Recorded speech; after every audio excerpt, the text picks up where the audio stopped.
সেটা কিন্তু আমরা পাচ্ছি না।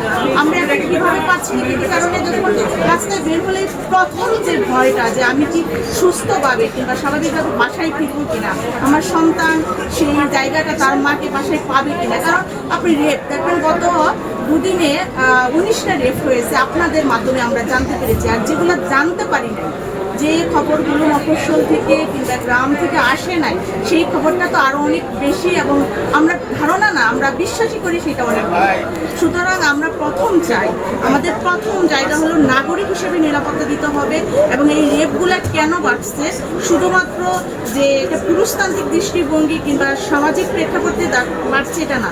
এখন আমরা বলতে চাই যে এটা রাজনৈতিক অরাজকতা তৈরি করার জন্য, আপনার যে রাজনীতি অরাজকতা তৈরি করার জন্য এটা ইচ্ছে করে তৈরি করা হচ্ছে। এবং বহির্বিশ্বে একটা অবস্থান, আমাদের বাংলাদেশ, আমাদের সার্বভৌম রক্ষার জন্য যে লড়াই করছে সেইটাকে প্রশ্নবিদ্ধ করার জন্য তৈরি করা হচ্ছে।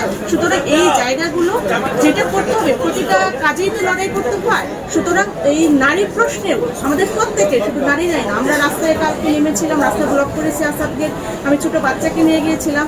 প্রত্যেকের সচেতনতার জায়গাতে কথা বলতে হবে। এখানে মা, বোন এবং আমার পুরুষ বন্ধুদের প্রতি আহ্বান যে আপনারা আসুন, আমাদের সঙ্গে স্বর মেলান।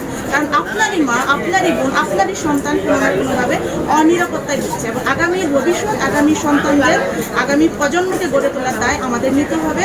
নারীদের নিরাপত্তা তৈরি করতে হবে, সর্বোপরি মানুষের যে নিরাপত্তা তৈরি করার যে দায়, এটা আমাদের প্রত্যেকের রয়েছে। নাগরিক হিসেবে আমরা মনে করি সেটা করা উচিত।